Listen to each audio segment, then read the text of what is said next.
भाग्याच्या रेखात दडले जीवन हे, का अधिक सेवा उणे ना कुणास कळले हे. रेखा ही भाग्याची, रेखा ही भाग्याची, रेखा ही भाग्याची, रेखा ही भाग्याची.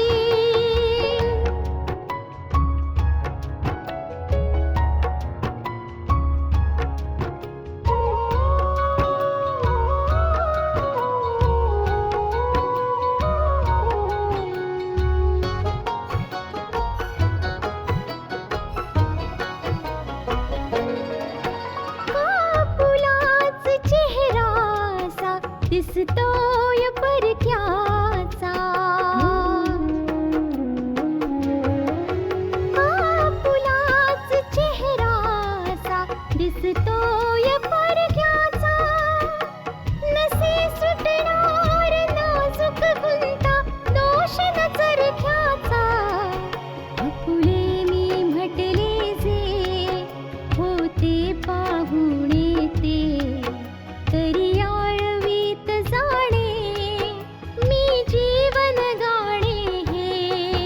रेखा ही भाग्याची, रेखा ही भाग्याची, रेखा ही भाग्याची, रेखा ही भाग्याची. आतापर्यंत आपण पाहिलं आशिष नानाजींना सांगतो की आशा आणि सिद्धांतचं लग्न झालं असतं तर फार बरं झालं असतं. नानाजी मंदिरातल्या देवीला प्रार्थना करतात की आशाच्या आयुष्यात पुन्हा एकदा सुख यावं. सिद्धांत आशाला भेटायला येतो आणि तिच्यासमोर लग्नाचा प्रस्ताव मांडतो. पण तेव्हाच तिथे कामिनी येते आणि सिद्धांतला पाहून सोहनलालचं बोलणं आठवून सिद्धांतला आशाला भेटू नकोस असं सांगते. आता पुढे काय? हो आंटी, जाणता अजाणता मी हे नवं स्वप्न बघायला लागलोय की माझ्या बहिणीच्या जीवनात आनंद पुन्हा येऊ दे. बस माझ्या बहिणीच्या आयुष्यात सुख परत आणा आंटी. बाळा, मी काय बोलू, काय करू? आत्ता मी काही निर्णय नाही घेऊ शकत. आंटी, तुम्ही एक समाजसेविक आहात. तुमचं मन काय सांगतं? काय तुम्ही पण सगळ्यांसारखा असाच विचार करता की आशाच्या आयुष्यात आनंद येता कामा नये? तिला आनंदी राहून आयुष्य जगण्याचा काही हक्क नाहीये? हे तू काय बोलतोयस? आणि हे असं तू माझ्याशी का बोलतोयस? तुलाही हे चांगलंच ठाऊक आहे की मी फक्त प्रत्येक पावलावर आशाचं सुखच पाहिलंय. तुला माहितीये, स्त्रीवर कायम जुलूमच होत आलाय. आणि म्हणूनच मला नाही वाटत की माझ्या सुनेने ती पांढरी साडी नेसावी. मग आंटी, तुम्ही तिला एकदाच... जर तुला कोणताही प्रश्न विचारायचा असेल ना, तर जाऊन सोहनलालला विचार तू, जो एक बाप होऊन सुद्धा त्याला आपल्या मुलीचं सुख सहन होत नव्हतं. जाऊन त्याला विचार काय करायचं ते. ठीक आहे आंटी, मी त्यांनाही जाऊन विचारेन की ते माझ्या बहिणीच्या सुखाच्या मध्ये काय येत आहेत. का माझ्या बहिणीच्या जीवनात सुख येऊ द्यायचं नाहीये त्यांना. ते विचारेन नक्कीच, आणि आजच.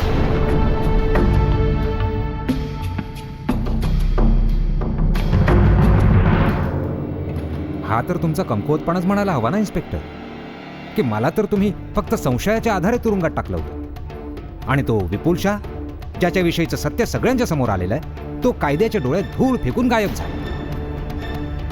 इन्स्पेक्टर, मला आणखी बऱ्याच प्रश्नांची उत्तरं जाणून घ्यायची.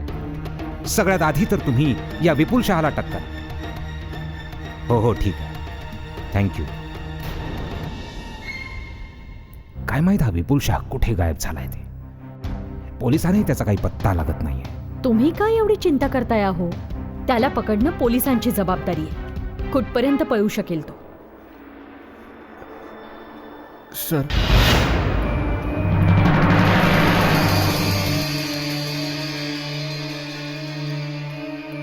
तू इथे? मी तुला सांगितलं होतं ना, तू कधीही तुझा चेहरा मला दाखवू नकोस. शेवटचाच माझा चेहरा दाखवायला आलो मी. आणि आज नंतर कधीही माझं तोंड नाही दाखवणार तुम्हा कोणाला. बस माझं एक म्हणणं ऐकून घ्या प्लीज. काय सांगायला आलायस तू? एखादा नवा संदेश आलायस घेऊन की नवीन कारस्थानाची तयारी चालू आहे? काय बोलताय तुम्ही हे? नशीब तर स्वतःच कारस्थानं रचण्याचं काम करते. आपल्या माणसानं परक केलंय त्याने. आंटी, ज्यांच्यासाठी जीव द्यायलाही मागे पुढे पाहिलं नसतं मी, त्यांनाही शत्रू बनवलं नशिबाने. आणि आपण म्हणताय जे बोलायला आलायस ते बोल.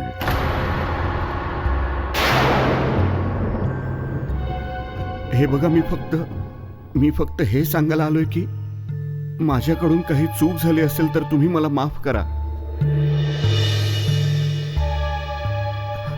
आणि जसं मी तुम्हाला सांगितलं की आपले उपकार मी उभ्या आयुष्यात विसरू नाही शकणार सर. आपल्या उपकारांच्या बदल्यात मी माझा जीवही देऊ शकतो सर. आणि सर, जीवनात जेव्हा कधी संधी मिळेल तेव्हा दिसेलच तुम्हाला. आपला जीव देऊनही मी तोंडातून एक शब्दही नाही काढणार सर. अशी वेळ कधीच येणार नाही की तुला आमच्यासाठी जीव द्यावा लागेल. मी तुझ्यावर उपकार यासाठी नव्हते केले की तू तुझा जीव द्यावास. प्रामाणिकपणाचा आव आणण्यापेक्षा फक्त एवढंच सांग की इथे कशासाठी आलायस तू. माझ्या बहिणीच्या आयुष्याची भीक मागायला आलो तुम्हा दोघांकडे.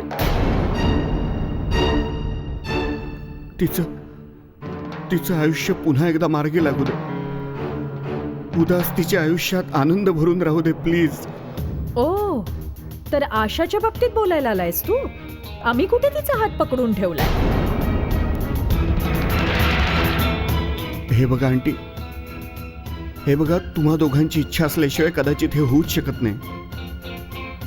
पण मलाही नाही वाटत की माझ्या बहिणीचं आयुष्य या सगळ्यामध्ये अडकून पडावं. सर, आंटी, आशाच्या अंधाऱ्या जीवनामध्ये प्रकाशाचा एक किरण दिसायला लागलाय. तू त्या मुलाविषयी बोलतोस ज्याच्यासह आजकाल अनेकदा आशा फिरताना दिसते? हो सर, त्याला तिची साथ द्यायची, तिच्याशी लग्न करायचं त्याला सर. आपल्या भावनांचा वापर करून आम्हाला फसवतोयस की आमच्या अब्रूचा गळा घोटायला आलायस? तू जसं आयुष्य जगलायस तुला काय माहित प्रतिष्ठा आणि सन्मान कशाला म्हणतात, खानदानी परंपरा कशाला म्हणतात. म्हणूनच कदाचित आशाची वकिली करायला आलायस. आंटी, जरा विचार तरी करा. एकटेपणाशी लढत इतकं मोठं जीवन कसं काढणार ती हो? ज्याच्या भाई जे काही लिहिलेलं असतं ना त्याला तसंच आयुष्य भोगावं लागतं. आमचा सन्मान मातीत मिसळायची परवानगी आमच्याकडेच मागायला आलास? आम्ही याला परवानगी नाही देऊ शकत, कारण ही आपली परंपरा नाहीये.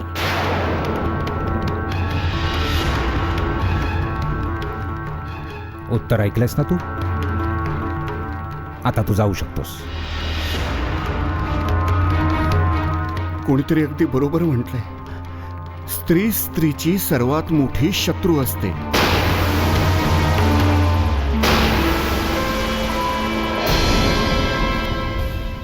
निघतो मी.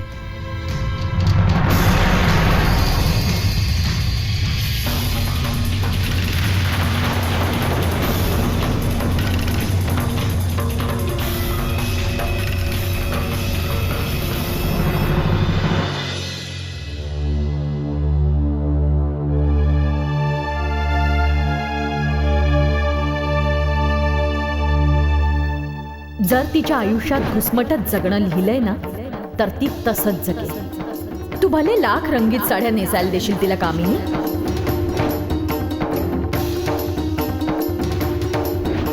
हा शाप लागलाय तुझ्या कुटुंबाला जो आशाला सुद्धा मिळाला. एका मुलाच्या आधाराने जे विधवेचं आयुष्य तू जगलीयस तसंच आशालाही जगावं लागेल. हालात तर तेच आहे, एक मुलगा आणि तेच विधवेचं आयुष्य. काही नाही करू शकत, अजिबात नाही.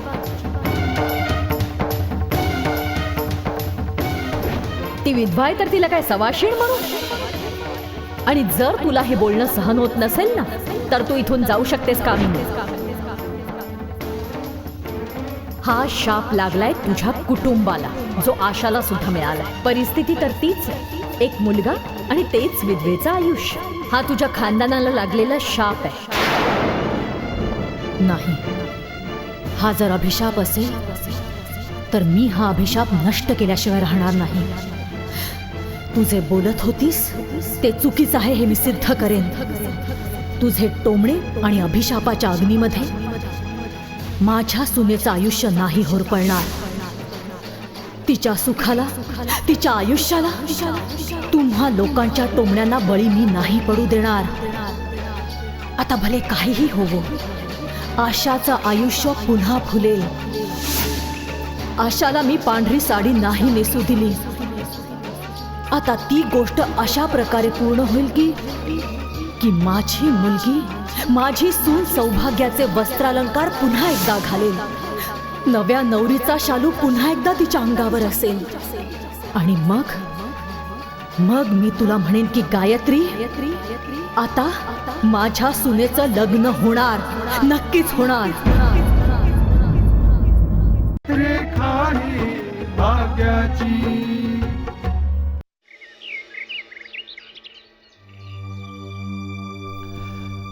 नाना, दोन कुटुंबांच्या मध्ये अडकून आशाच्या आयुष्यात सुख येता येता राहून जाणार. मी काय बोलू बेटा. मला तर वाटलं होतं की माझी प्रार्थना स्वीकार केली गेली आहे. सिद्धांत आशाशी याच विषयावर बोलणार होता, तिला लग्नाचं विचारणार होता तो. पण गोष्टी इतक्या गुंतत जातील याचा मी विचारही केला नव्हता बेटा. नाही नाना, हे दुसरं काही नाहीये. या लोकांना आशाच्या आयुष्याचा अहंकारापायी बळी द्यायचा आहे. मी गायत्री आंटीना भेटलो, सोहनलालच्या पुढ्यात रडलो, गयावया केली, पण कोणी ऐकून घ्यायला तयारच नाहीये. नाही आशिष, असं नाहीये. कामिनी बेटा, आशिष, तुझ्यात आणि माझ्यात फरक फक्त एवढाच आहे की तू तुझ्या भावना व्यक्त करू शकतोस, पण मी नाही. आंटी, लोक असं सांगतात की नशीब आयुष्याचं दार पुन्हा पुन्हा नाही ठोठावत. पण आम्हाला तर वाटलं होतं की आशाच्या सुखाने एकवार पुन्हा तिच्या आयुष्याच्या दरवाज्यावर येऊन साथ घातली. म्हणून तर सिद्धांत स्वतःहून इथे आशाला लग्नाचं विचारायला आला होता. पण त्याला इथून मान खाली घालून जावं लागलं. या बाबतीत तुमचं काय म्हणणं आहे बाबा? मला काय वाटतं हे विसरून जा बेटा. मी एक वेळ सोहनलालच्या विरुद्ध बोलू शकतो, पण तुझ्या बोलण्याकडे दुर्लक्ष नाही करू शकत. तुम्हीच म्हणाला होतात ना बाबा की आशाच माझा आधार आहे आणि मी तिचा आधार आहे. हो बेटा, मी म्हटलं होतं. तुम्हाला बहुतेक असं वाटतंय की मी घाबरले कारण माझा आधार माझ्यापासून दूर निघून जाईल, आणि बहुतेक यासाठीच तिच्या आयुष्यात सुख येऊ द्यायला तयार नाही. नाही बेटा, नाही, असं अजिबात नाहीये. आंटी, तुमच्या बाबतीत आम्ही स्वप्नात सुद्धा असा विचार नाही करू शकत. मला तर फक्त एवढंच म्हणायचंय की आशाचं जीवन अहंकाराची लढाई न व्हावं, बस. बाबा, अहंकाराची लढाई तर सोहनलालने सुरू केली आहे. बहुतेक आशा आणि सिद्धांतला एकत्र पाहून त्यांचा अहंकार दुखावला गेलेला असावा. पण आशिष, तुझ्या बोलण्याने पुन्हा एकदा माझे विचार बदलून टाकले आहेत. आणि म्हणूनच आज मी हे सांगू इच्छिते की मी माझा स्वार्थ वा सोहनलालच्या अहंकारासाठी माझ्या सुनेचं आयुष्य पणाला नाही लावणार. बाबा, आता तिचं लग्न होणार, मग ते कोणालाही आवडो वा न आवडो. बेटा, तू हा निर्णय विचार करूनच घेतलायस ना? आता मी माझा निर्णय मुळीच बदलणार नाही. तुम्ही जा आणि सिद्धांच्या घरच्यांशी बोलणी करा. लोक आपल्या मुलीची पाठवणी करतात, मी माझ्या घरून माझ्या सुनेची पाठवणी करणार बाबा. मी स्वतः करणार, तिचं लग्न करून देऊन.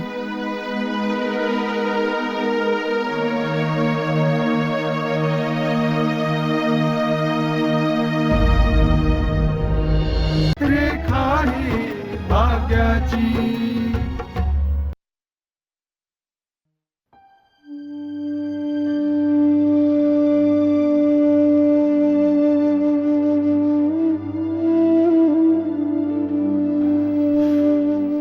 बेटा, तुझा चेहरा असा पहिल्यासारखा उदास का दिसतोय?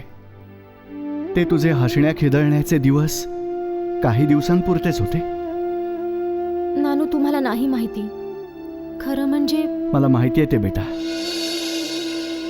तुला सिद्धांताच्या बाबतीत बोलायचं आहे ना? मनातली गोष्ट कशा प्रकारे का होईना बाहेर तर येतेच ना.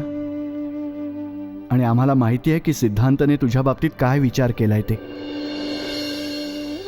नानू, त्याला जो विचार करायचा आहे तो त्याला करू दे.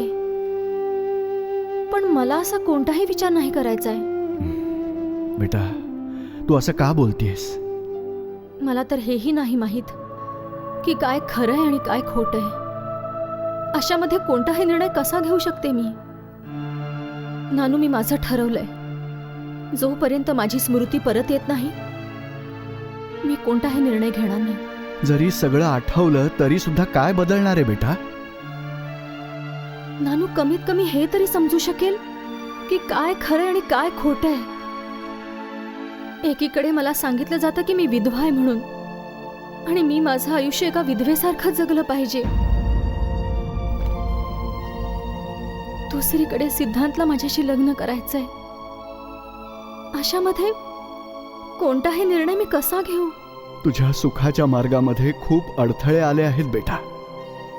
आता तू स्वतः तरी अडथळा बनू नकोस. तुला चूक काय बरोबर काय ते कळत नाही, पण आमच्यावर तरी विश्वास ठेव ना. आम्ही सगळे तर तेच करू ना जे तुझ्यासाठी भल्याचं असेल, जे तुझ्या जीवनासाठी योग्य असेल बेटा. नाही नानू, मी सांगतो ते ऐक माझ्या बाळा. तुझं आयुष्य पुन्हा एकदा मार्गी लागलं की मी सुखाने श्वास घेऊ शकेन. स्वतःसाठी नाही तरी माझ्यासाठी हो म्हण बेटा, हो म्हण बेटा.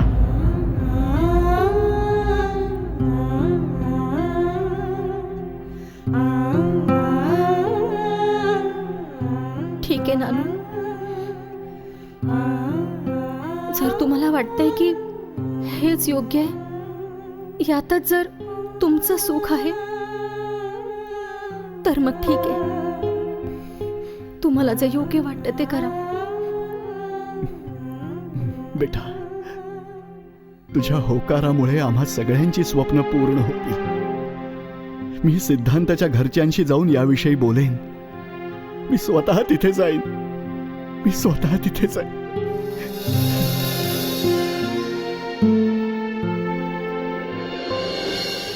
रेखा ही भाग्याची. माहितीये दादा, मम्मी आणि पप्पांचा विरोध असतानाही नाना आशाचं लग्न त्या मुलाशी करून द्यायला निघालेत. काय? ही खरी गोष्ट आहे. नाही कृतिका, आशाचं दुसरं लग्न हे इतकं सोपं नाहीये. कठीण काय आहे दादा त्यात? अरे, त्या मुलाला स्वतःलाच आशाशी लग्न करायची इच्छा आहे, तर मग काय? माहित नाही काय चाललंय हे सगळं. समजण्याच्या बाहेरचं हे सगळं. नाना काय विचार करतायत, कामिनी आंटी काय विचार करते. सगळ्यांचे विचार आता समजलेत. काल रात्री आशिष आला होता हे सांगण्यासाठी की आशाच्या लग्नासाठी आम्ही दोघांनी परवानगी द्या.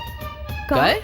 काय? हो, पण आम्हीही सांगून टाकलं हे आपल्या परंपरेच्या विरुद्ध आहे. आणि तसंही तुझ्या पप्पांची परवानगी घेतल्याशिवाय कुणाची हिंमत आहे की आशाचं लग्न करून देते.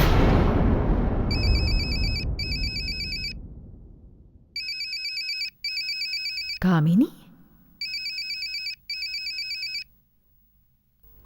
हॅलो, गायत्रीजी, नमस्कार. कामिनी बोलते मी. कशा आहात तुम्ही? ठीक आहे. बहुतेक आशिष जे बोलला तेच बोलण्यासाठी फोन केलायस का तू? नाही, खरं तर मी तुम्हाला तुमच्याच शब्दांची आठवण करून द्यायला फोन केलाय. त्याचं काय ना की कधी कधी मनाला काही गोष्टी काट्यांसारख्या टोचत राहतात, आणि जोवर तो काटा काढून टाकला जात नाही ना तोवर शांतता मिळत नाही मनाला. मला समजलं नाही, माझं कोणतं बोलणं तुला इतकंच चालतंय? ॲक्च्युली तुम्हाला कसं काय आठवणार, कारण तुमचं सगळंच बोलणं काट्यासारखं टोचणारं असतं. एनिवे, जर तुम्ही मला विचारलंच आहे तर मी तुम्हाला आठवण करून देते. तुम्हीच मला म्हणाला होतात ना की माझ्या सुनेचं आयुष्य आता तिला एका विधवेसारखं जगावं लागेल म्हणून. फक्त एका मुलाच्या आधारे तीच सिच्युएशन, तेच विधवेचं जीवन, तोच एकुलता एक मुलगा, हा अभिशाप आहे माझ्या कुटुंबाला मिळालेला. हेच म्हणाला होतात ना तुम्ही. ठरलेली प्रत्येक गोष्ट पूर्ण होतेच असं नाही. आणि तसंही आशाची जबाबदारी फक्त तुझीच नाहीये, आमची सुद्धा आहे. मी आता ठरवलंय गायत्रीजी की आता मी हा अभिशाप दूर केल्याशिवाय राहणार नाही. आणि खूप लवकरच माझी आशा सौभाग्याचे वस्त्रालंकार घालेल, कुंकू लावेल, मंगळसूत्र बांधेल. हे सांगण्यासाठी मी तुम्हाला फोन केला होता. तुम्ही तर आपल्या जबाबदाऱ्या विसरलात, पण मी माझी जबाबदारी पार पाडायला तयार आहे. तुम्हाला निमंत्रण जरूर पाठवेन. जर एक शेवटची जबाबदारी पार पाडायचं मनात असेल ना, तर नक्की या तुम्ही. तुमचं स्वागतच होईल. धन्यवाद.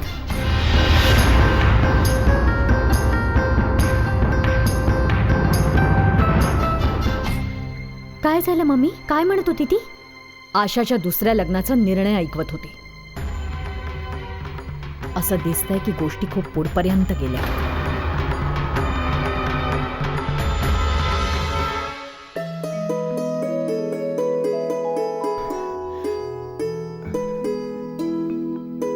या ना.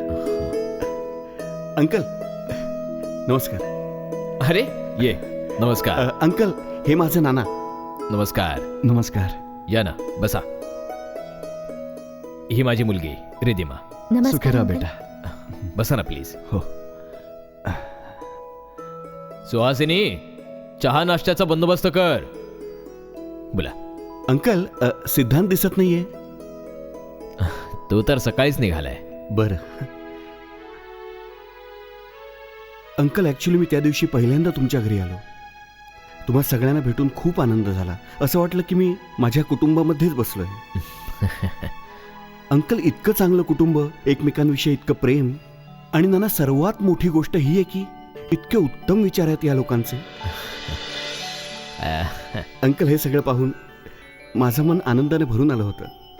आशिष तुम्हा सगळ्यांचं खूप कौतुक करत होता. म्हणत होता तुम्ही खूप चांगली माणसं आहात आणि तुम्ही तुमच्या मुलावरही खूप चांगले संस्कार केलेत. संस्कार तर चांगले केलेत, पण आहे खूप हट्टी. कायम आपला हट्ट धरून बसलेला असतो. माझी धर्मपत्नी सुहासिनी. नमस्कार. नमस्कार. घ्या ना, नाश्ता करा. हो, असू दे असू दे. मला जरा तुमच्याशी थोडं महत्वाचं बोलायचं आहे. माझ्या सिद्धांताचं लग्न त्या विधवा आशा सोबत, मला तर तुमच्या विचारांची कीव करावीशी वाटते. त्यावेळी आशाच्या हातात 4 अशा केसेस होत्या ज्यांचा लवकरच निर्णय लागणार होता. मग काय त्या 4ही केसेसच्या बाबतीत काही समजलं?